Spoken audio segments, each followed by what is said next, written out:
दोस्तों स्वागत है आप सभी का बैंकिंग एग्जामिन चैनल में। आज के इस सेशन में हम लोग सर्कुलर सीटिंग अरेंजमेंट देखेंगे, जिसमें कुछ लोग जो है सेंटर की ओर देख रहे हैं और कुछ लोग जो है सो सेंटर से बाहर की ओर देख रहे हैं, यानी आउटसाइड देख रहे हैं और इनसाइड फेसिंग करके देख रहे हैं। ठीक है, पिछले सेशन में पिछले वीडियो में हम लोगों ने एक और सर्कुलर सीटिंग अरेंजमेंट देखा था, जिसमें सभी के सभी पर्सन जो थे सभी का सभी आपका जो है सो इनसाइड फेस कर रहा था। ठीक है, बट इसमें कुछ इनसाइड फेस कर रहा है और कुछ आउटसाइड फेस कर रहा है। ऑलराइट, तो देखिए आज के सेशन से आपको काफ़ी कुछ सीखने को मिलेगा। एसबीआई क्लर्क प्री जैसे एग्जाम में इस तरीके का क्वेश्चन आपको बारी बारी आता है। ठीक है, इसलिए इस तरीके के क्वेश्चन पे आपको जो है कमांड होना चाहिए।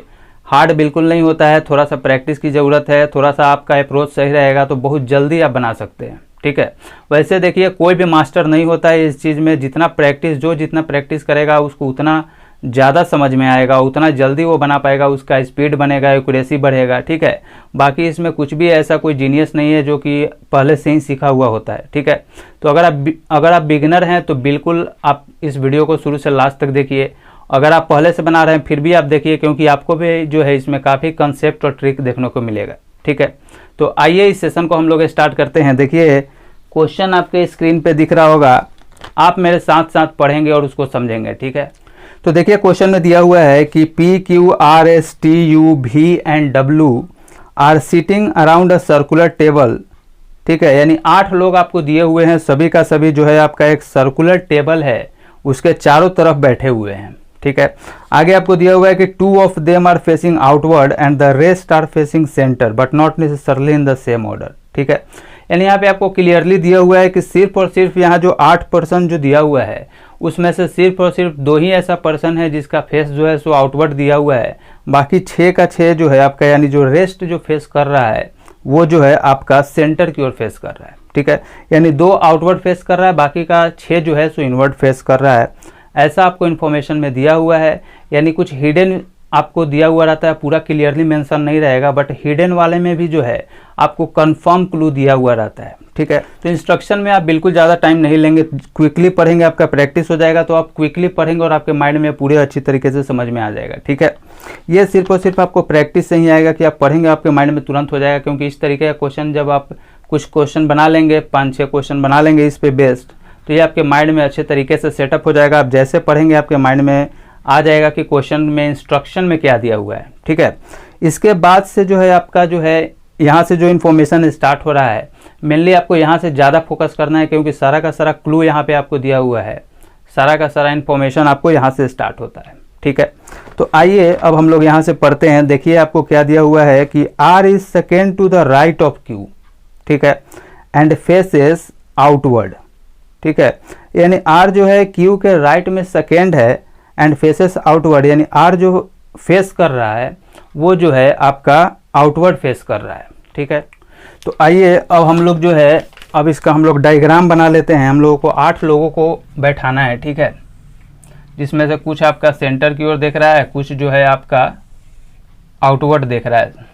ठीक है, तो इस तरीके से हम लोगों ने एक डायग्राम बनाया कि 8 लोगों को बैठाना है। यहाँ से जो है आपका क्लू जो दिया हुआ है उसको हम लोग लिख लेते हैं कि R is second to the right of Q, यानी क्यू के राइट में सेकेंड जो है आपका आर आएगा। और इसी में आपका दिया हुआ है कि आर जो फेस कर रहा है वो आउटवर्ड कर रहा है, तो यहीं पे लिख लेते हैं हम लोग कि आउट। ठीक है, इसका मतलब है शॉर्ट में हम लोग लिखेंगे आउट, इसका मतलब है कि आर जो है आपका आउटवर्ड देख रहा है। आगे पढ़िए, इन्फॉर्मेशन में दिया हुआ है कि you is in the immediate right of P. ठीक है, यानी पी जहां भी बैठेगा इसके इमीडिएट राइट में आपका जो है सो यू बैठेगा। ठीक है, इसी में आगे दिया हुआ एंड के बाद and is fourth to the left of Q. ठीक है, यानी यू जो है आपका क्यू के लेफ्ट में फोर्थ बैठेगा। क्यू जहां बैठेगा इसके लेफ्ट में फोर्थ आपका यू आना चाहिए। ठीक है, ऐसा इन्फॉर्मेशन आपको दिया हुआ है। आगे पढ़िए, डब्ल्यू के बाद कॉमा देके हु दिया हुआ है, तो देखिए हु जो है आपका रिलेटिव प्रोनाउन है। ठीक है, ग्रामर पढ़े होंगे तो बिल्कुल आपको याद आ रहा होगा, यानी यहाँ जो हु जो है वो आपका डब्ल्यू के लिए दिया हुआ है। ठीक है, इसी के बारे में कह रहा है कि W who is an immediate neighbour of Q is second to the left of P. ठीक है, यानी डब्ल्यू जो है क्यू का इमीडिएट नेबर है। इसका कहने का मतलब है कि क्यू और डब्ल्यू जो है दोनों का दोनों साथ में आएगा, जहां भी बैठेगा साथ में बैठेगा। मैंने बारी बारी अपने प्रीवियस वीडियो में भी बताया है इसका मतलब। देखिए इसके बाद फिर से आपको कॉमा दे के लिख रहा है कि is second to the left of P.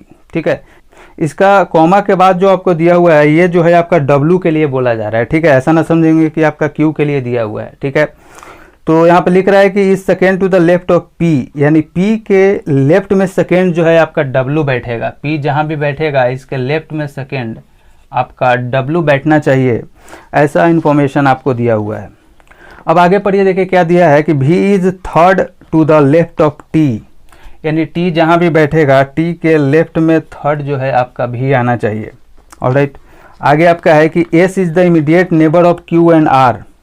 अब देखिए S जो है इमीडिएट नेबर है, Q का भी है और R का भी है। इसका मतलब है कि जहाँ भी Q और R आएगा उसके बीच में आपका S आना चाहिए, ठीक है। जहाँ भी Q और R आएगा उसके बीच में S आएगा, तभी ना ये इमीडिएट नेबर होगा Q का भी और R का भी, ठीक है। यानी दोनों के बीच में आएगा तभी ये तीनों एक साथ बैठेगा, इसका कहने का मतलब ये है, ठीक है। अब आगे पढ़िए, इन्फॉर्मेशन में आपको क्या दिया हुआ है कि the neighbours of S are facing outward. इसका मतलब है कि S का जो नेबर है, तो S का नेबर आपका कौन है, Q है और R है, दोनों S का नेबर है, ठीक है। कह रहा है कि जो S का नेबर है वो जो है फेस कर रहे हैं आउटवर्ड, तो आउटवर्ड फेस कर रहे हैं, तो S का नेबर Q और R है, यानी Q भी जो है आपका आउटवर्ड होगा और R भी दिया हुआ था ऑलरेडी यहाँ की आउटसाइड होगा। तो इस तरीके से देखिए आपको दिया हुआ था कि दो ही लोग आउटवर्ड हैं, बाकी लोग जो हैं रेस्ट जो हैं सो सेंटर की ओर देख रहे हैं। तो आपका तो कंफर्म पता चल गया ना कि Q और R जो है आपका आउटवर्ड है, यानी बाकी जितना भी होगा सभी का सभी जो है सेंटर की तरफ फेस करेगा, यानी इनसाइड फेस करेगा, ठीक है। अब यहाँ से ये क्लियर हो गया, दो ही था, तो यहाँ से दो अगर ये आउटसाइड हो गया तो बाकी जितना भी है सभी का सभी जो है आपका इनसाइड ही फेस करेगा, ठीक है। अब देखिए लास्ट इन्फॉर्मेशन आपको दिया हुआ है कि T is an immediate neighbour of R। Immediate neighbour of R कहने का मतलब है कि T और R जो है दोनों साथ में आएगा, ठीक है। T is an immediate neighbour of R कहने का मतलब है कि T और R दोनों का दोनों जो है आपका जहां भी बैठेगा साथ में बैठेगा, ठीक है। लेफ्ट में बैठेगा, राइट में बैठेगा, कहां बैठेगा ये नहीं पता है, बट जहां बैठेगा दोनों का दोनों साथ में बैठेगा, ठीक है। इमीडिएट नेबर कहने का यही मतलब होता है। तो अब आइए, अब हम लोग देखते हैं कि किस तरीके से इतना इन्फॉर्मेशन दिया हुआ है, क्लू दिया हुआ है, इसकी मदद से हम लोगों को 8 लोगों को बैठाना है, और जिसमें आपको ऐसा दिया हुआ है कि 2 लोग जो हैं सो आपका आउटसाइड हैं, बाकी 6 लोग जो हैं आपका इनसाइड हैं, ठीक है। तो अब देखिए मैंने बारी बारी अपने हर एक वीडियो में बोला है कि कहाँ से स्टार्ट करें, ज़रूर बोलिए अपने आप से, ताकि आपके माइंड में ये सेट हो। जब आप प्रैक्टिस कर रहे हो तभी आपको मालूम होना चाहिए कि कहाँ से स्टार्ट करना चाहिए, ठीक है, ताकि जब एग्ज़ाम में आप देंगे तो आपका माइंड तुरंत स्ट्राइक करेगा कि अच्छा किस तरीके से हम घर पे बनाते थे और कहाँ से स्टार्ट करते थे, उसी तरीके से आप जल्दी से वहाँ भी स्टार्ट कर पाएंगे, ठीक है। तो देखिए हम लोग वहाँ से स्टार्ट करेंगे जहाँ से ज़्यादा इन्फॉर्मेशन दिया हुआ हो, साथ ही साथ कुछ कन्फर्म इन्फॉर्मेशन दिया हुआ हो, ठीक है। जब तक कंफर्म नहीं दिया हुआ रहेगा तब तक आपको जो है कुछ पॉसिबिलिटी ज़्यादा लेना पड़ेगा, ठीक है। तो पॉसिबिलिटी कम है, इसके लिए हम लोग कुछ कंफर्म लेंगे और जिससे रिलेटेड काफ़ी कुछ ज़्यादा दिया हुआ हो उस वहीं से हम लोग स्टार्ट करेंगे, ठीक है। तो देखिए फर्स्ट में हमारा दिया हुआ था, देखिए यहाँ पे आउट है ना, तो इसको भी लिख देते हैं कि Q जो है आउटवर्ड फेस कर रहा है, ठीक है। तो यहाँ पे देखिए Q के राइट में सेकेंड R है और दोनों का दोनों आउटवर्ड है, ये तो कंफर्म है, ठीक है।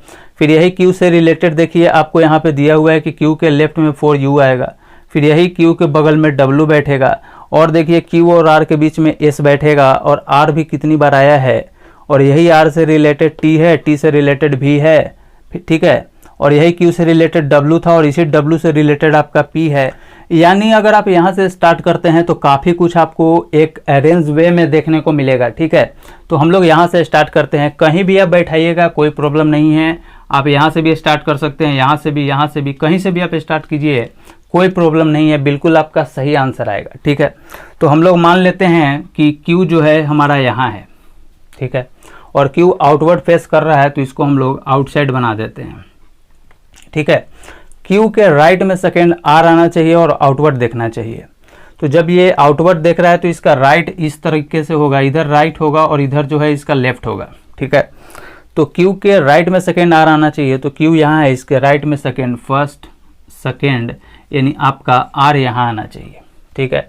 और Q भी जो है आपका आउटवर्ड है और R भी आउटवर्ड है, तो यहाँ भी जो है हम लोग इसको आउटवर्ड की तरफ जो है इस तरीके से एरो से डिनोट करेंगे,